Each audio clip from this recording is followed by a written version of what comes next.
Hello, welcome back to Cars of Glasgow. I'm Thomas and today you join me with this 2021 BMW M3 Competition. In this video I'm going to give you a walk around tour of the car, show you the exterior, interior, get it out for the road for a test drive. So stay tuned for this video.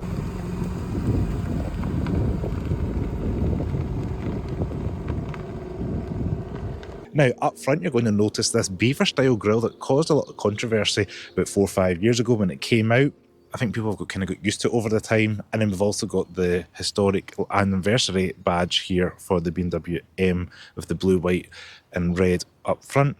I do like the fact we've got some carbon fibre. It is a little bit of a busy front bumper with the carbon fibre black. And then we've got the body colour down below. As you can see, we've got the current version of the BMW Halo headlights down below. It's a signature trademark for BMWs. Now we do have all-wheel aero in this car, being the M model, and we do have a staggered setup with 19-inch wheels up front and 20-inch on the rear, and this particular model is fitted with the red brake calipers. This one also denotes M3 Competition on the side fender, and you can see the black panel running across the bottom of the car, along with the carbon fibre mirrors and the carbon fibre roof that is a trademark for the BMW M products. Now we'll work our way around the rear of the vehicle. Okay, so around the rear of the car we do have this fitted carbon fibre effect spoiler, along with the M badge again on the rear with the M3 Competition, and quad tailpipes with this diffuser, again with the carbon fibre down below. Now, interestingly, being an M product, we do have an electronic boot release that releases 480 litres of boot space, the same that you see in the standard 3 Series saloon. Reasonably squared off area.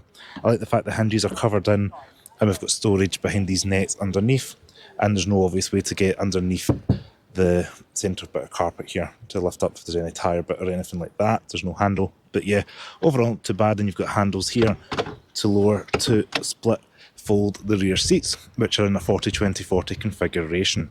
Now let's check out the back of the car. So you join me in the back of the M3, and it's pretty standard 3 Series affair back here. Legroom's alright, headroom's not too bad. I'm 5'11". Because these are sporty M seats, we do not have any cargo nets behind them, but we do have USB-C chargers and little climate vents, and you can control the fan speed and direction of airflow. We also have a kind of centre armrest here. You could kind of act as an armrest. There's no physical armrest, so if you're going to use this as a ski-through hatch or an armrest, you've got that flexibility. The leather quality is the same as you get up front. Nice premium leather, and this one's with the white and black that I like to call the penguin, and you're going to notice the kind of blue and red stitching on the seat belts themselves there. Now this car is fitted with Harman Kardon sound system, which is indicated on the door cards there, and you can see the mood lighting as well. Now, one last thing to note is we do have cup holders in the back, which is not always a given this day and age. Now let's check out up front. So up front in the cabin of the M3 is going to be a familiar place for anybody that's been at BMW in the last 5 or 6 years. We've got a nice chunky M Sport steering wheel. We've got a dash that is pretty well made, standard 3 Series affair. And then we've got carbon fibre adorning the trim of this vehicle. That black and kind of soft grey colour are adorning the seats and the centre armrest here, and there's a host of carbon fibre in the centre console. This car does use the 8-speed automatic transmission, gone as a DCT from the previous generation.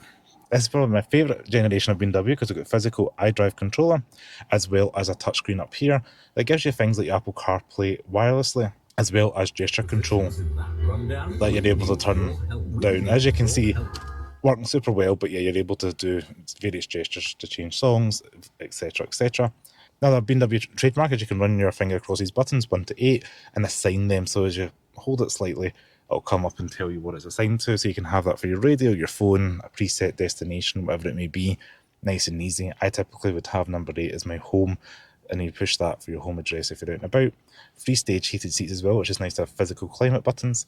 And crucially, this car is highly configurable in terms of the sports modes. You can change the driving modes, but we've got 2 buttons here on the steering wheel, M1 and M2. So if you configure each of them into the setting that you want, then that means you can have maybe a softer mode for M1 and a harder track mode for M2, and at a touch of a button you can switch between them. And again, this one's got the heated steering wheel, which is quite nice for a cold Scottish day.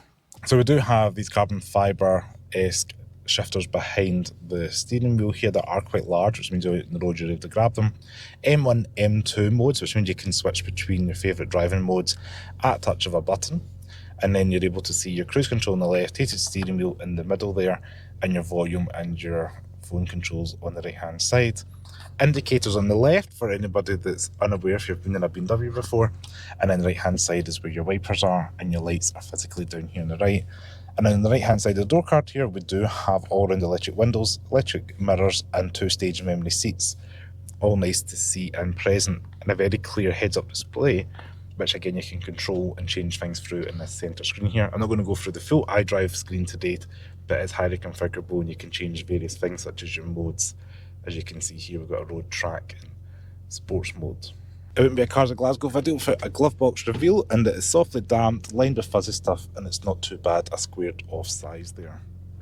So underneath the bonnet here we have a 3-litre twin-turbo inline-6 engine producing 503 horsepower and 650 newton-meters of torque, getting this rear-wheel drive M3 from 0 to 60 in about 3.9 seconds.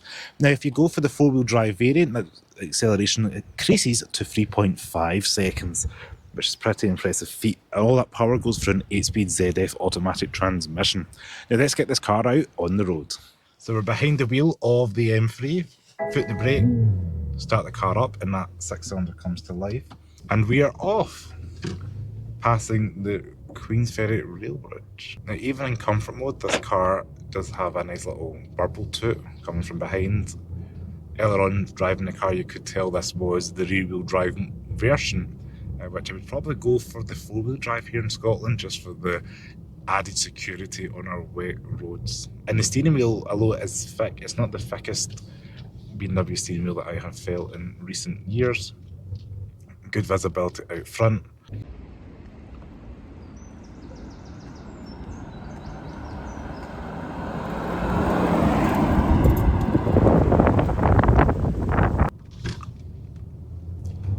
So we're just going to be going over some speed bumps, good real world test to see what we're like over these. I'm a bit nervous with the front end in this car. It's not too bad, not too fun. The power and torque are just there at low revs as well. Like just when you're accelerating a little bit, you can feel it just below 1,500 RPM. It's ready to give you just enough to get going. Now the reversing, we get the drivers today. It does feel quite firmly set up on the road. You know, earlier on when we're on the back road, you can feel it vibrating your fatty bits, to say the least. But definitely does feel quick, and I would believe the 4-second 0 to 60 time. So this car does have a button down here for a more aggressive exhaust note, which it's not quite as loud or as throaty as I was expecting. I remember the previous generation M4 having quite a raspy exhaust note. This one seems a little bit more muted, especially for an M car. I can see why people might put aftermarket exhausts on this performance vehicle. But yeah, just driving around town, having things in comfort mode, going over speed bumps, it just feels like a slightly more powerful version of a 3 Series. The brakes are quite good in them as well. So definitely something over a 320i, for example, the brakes are a bit sharper, but just the kind of driving dynamics at low speeds gives you that usability of a regular 3 Series, and I guess that's what you're looking for in this kind of car. You've got the practicality of the 4 doors, the relatively large boot. There is a touring estate version if you want to carry your dogs in the back.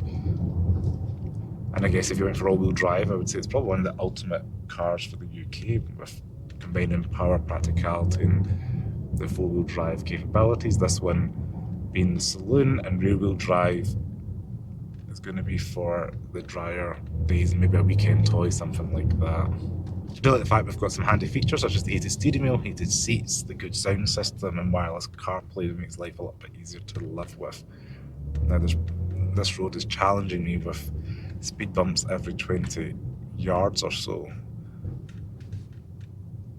I will say it is taking the speed bumps just like every other regular kind of car. It's not too firm there. I said my main thing was turning circles a little bit larger than I'd expect on this vehicle, but I'm trying to reverse with this. Gear selector's not a traditional kind of sense of back and forward, it's kind of left to right. It takes a moment to get used to that. I guess if you're looking for an M3, you're going to be comparing this to something like a Mercedes-Benz C63 or an Audi RS5.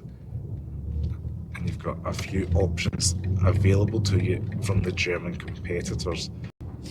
So yes, that has been the driving impressions of this BMW M3 Competition. Years ago got to drive and experience the M4 Comp, and now today I'm getting to experience the four-door version of the popular BMW model. Now hopefully one day we'll get to take a car like this on the track, but I think this car will perform a little bit better. But yeah, for today, in the cold darkness of Scotland, it is definitely a nice place to be.